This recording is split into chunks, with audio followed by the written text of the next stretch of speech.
Hey, what's up, team? Coach Ben here. I wanted to jump on here live for you guys and just talk about a meat peaking concept because we have quite a few lifters on the team right now who are now entering into peaking phases or have upcoming competitions. And what I'm about to share with you is a really, really important concept for you guys to grasp mentally because the peaking phase going into a meet, we think of it like this.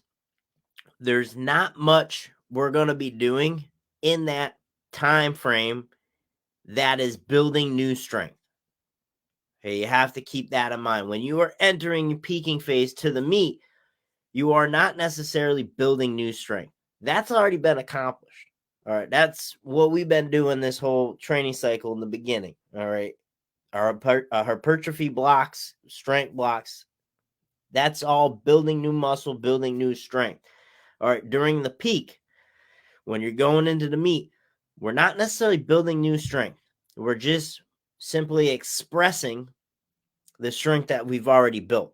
We're taking the new muscle mass we have, we're taking the new strength we have, and we are turning that into that capability to hit a 1 rep max. All right, so it's harnessing the ingredients. Everything's in the pot, right? All the ingredients are there. We're making the stew. We're making the soup now. All right, and then we're going into the meat, and that's where we leave it all on the line. All right, but something that's really important to understand during this period is that like we're mostly working on confidence, okay? Because the ingredients are there, right? The ingredients are there. We just want to present it well. All right. All the ingredients have been mixed. We just want to present it well. All right. Confidence is really big during this time. So, one of the huge goals of a peaking cycle is to build confidence going into the meet. Okay.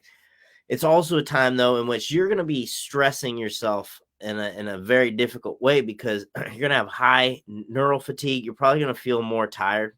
It's typically how it's going to go.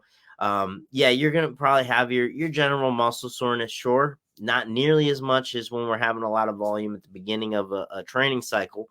But you're probably just going to feel more general fatigue, just tired. You're going to probably have more discomfort through your joints in your body than anything. Usually early on in the training cycle, you don't get that as much. Like you're tired, but it's mostly muscle soreness. It's not like just general kind of wear and tear fatigue, and then having that discomfort, maybe your elbows starting to beat you up a bit. Those are typical things that usually pop up. But one thing I want you guys to keep in mind to stay mentally sharp, okay, because you're probably going to be attempting a lot of lifts, and maybe some of these lifts might not go your way. All right, that's typical. At this period of time, you're probably going to have, more shittier sessions than not. All right, you might fail some lifts. You might cut some sessions short because you're feeling like garbage. Elbows killing you. I've certainly been there where I've had to work up to even opener benches or a little above, and I'm just like, not happening today. I need the recovery. I am in a lot of pain. And then, you have those types of situations, fails, injuries, things you cut the session short. So usually this phase is usually filled with your most struggle. All right. So it's important to stay mentally sharp about what's going on. One thing is important to understand. If we go back to the idea of a recovery bucket, let me share my screen here. All right. Recovery bucket. You guys remember this? We did a training not too long ago on recovery. Now, the concept of this is your bucket, your body. All right. This is you at 100% when the water's all the way up. The things that are filling that, sleep, nutrition, recovery, all these things, very important. We're filling our bucket up. When we drain our bucket, it's because we're training, high stress environments, school, work, whatever you have going on. Usually things that are just draining you of this bucket. It's not only training, you got to think of other outside factors. All right, but if we look at this right here, all right, this bucket, when is it full and where is it most of the time? This bucket, if you are pushing yourself in training, if you are working hard in training, this bucket should rarely ever be full. All right, that's the concept that we didn't touch on as much last time, I don't think, is that with this bucket here, we don't want it to necessarily always be full. Because if this bucket is always full, I would argue we are probably not pushing hard enough in training. Now, on the other side of things, if this bucket is always running towards empty, then that's not optimal either, because we're not going to have good sessions. That's going to accumulate. If we're never filling our bucket as much as we are taking away from it, we are going to have a very rough go.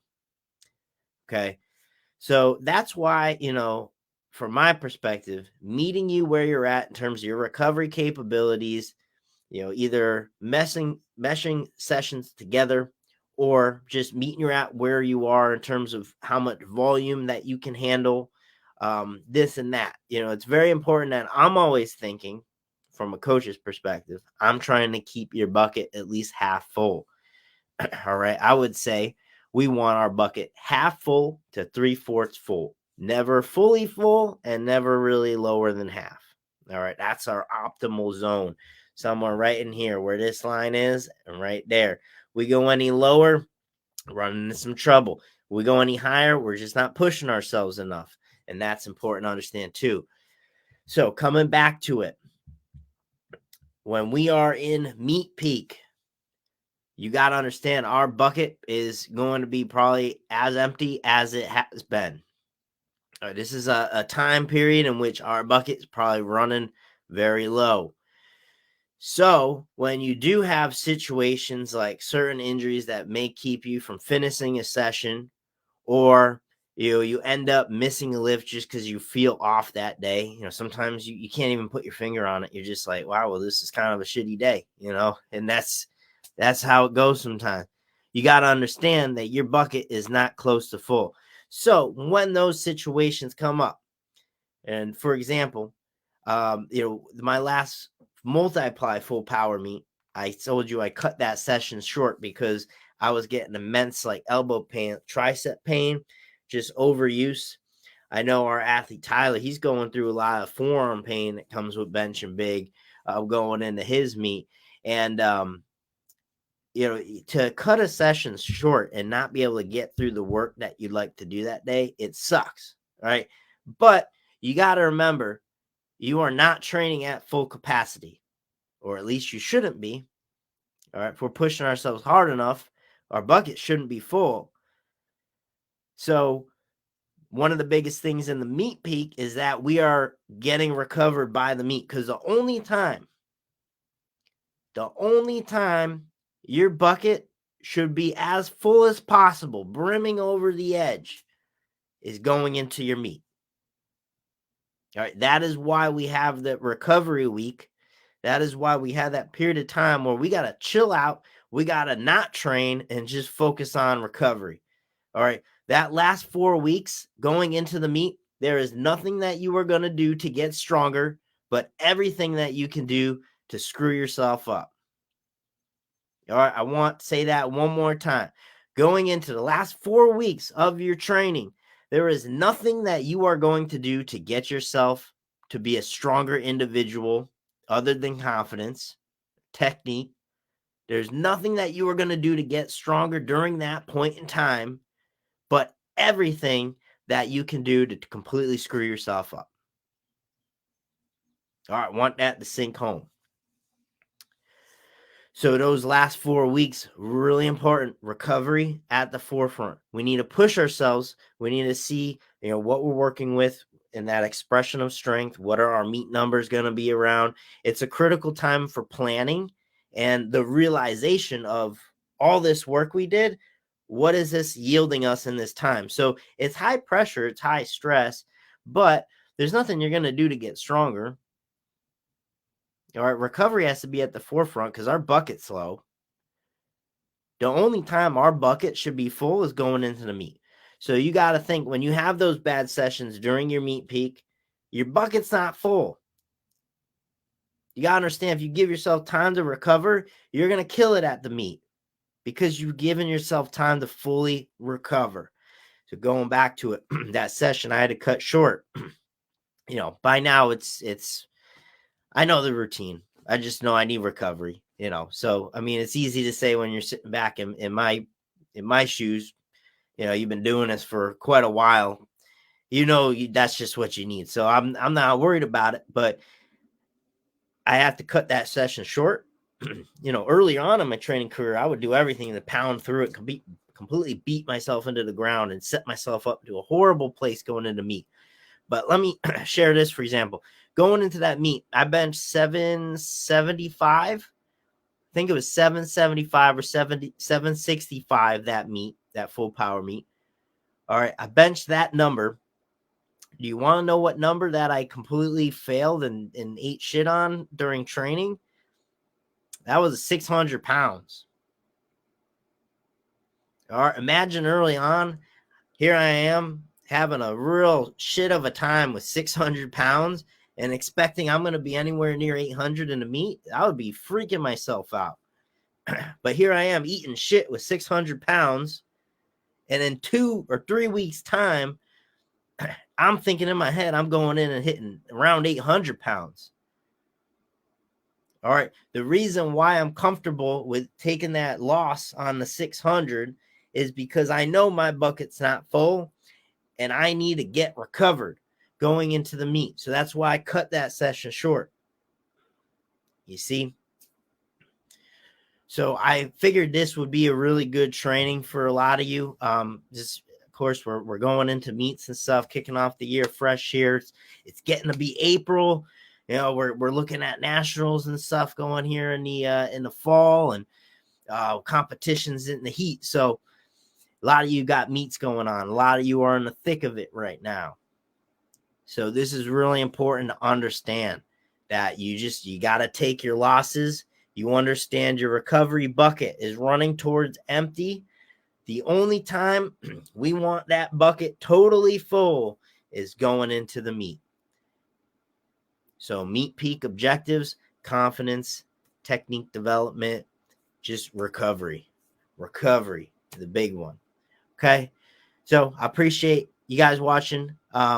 Make sure you check this out on replay. If not, and then I want you guys to make a post, especially if you're someone who's going through the thick of it. Biggest takeaway. Okay. Please post in the team group after watching this, your biggest takeaway from this training in terms of the recovery bucket concept going into the meet and being okay with taking some L's going into the meet, because when it's meet time, it doesn't matter. NFL, I always get the NFL references. All right, you could be 13-0 and lose your last 3 games, but that's not going to dictate how the playoffs go. All right, when the playoffs are here, game time. Okay, so it doesn't matter. Those last 3 losses, those first 13 are what, well, I guess, we have a 17-game season. Not that many of you don't care if you watch football, but say you go 14-0. It's those 14 games that have built your opportunity in the playoffs. All right. Just like the first blocks of our training cycle have built our strength to where it can be at. If you're taking some L's at the end of the season, we can deal with that because we know, I gotta clear my throat. We know that during playoff time, when it counts, during the meet, our recovery is going to be up here. We are going to go into there and absolutely kill it. Clear my throat. Know what's going on. I'm amped up, fired up. All right, guys. So hopefully that concept makes sense. Hopefully this training has delivered you value. If you're in the thick of it, you're not alone. Keep pushing through. You're going to kill it at your meet. Okay. So thanks for watching, guys. Check out the replay. Post up your biggest takeaway.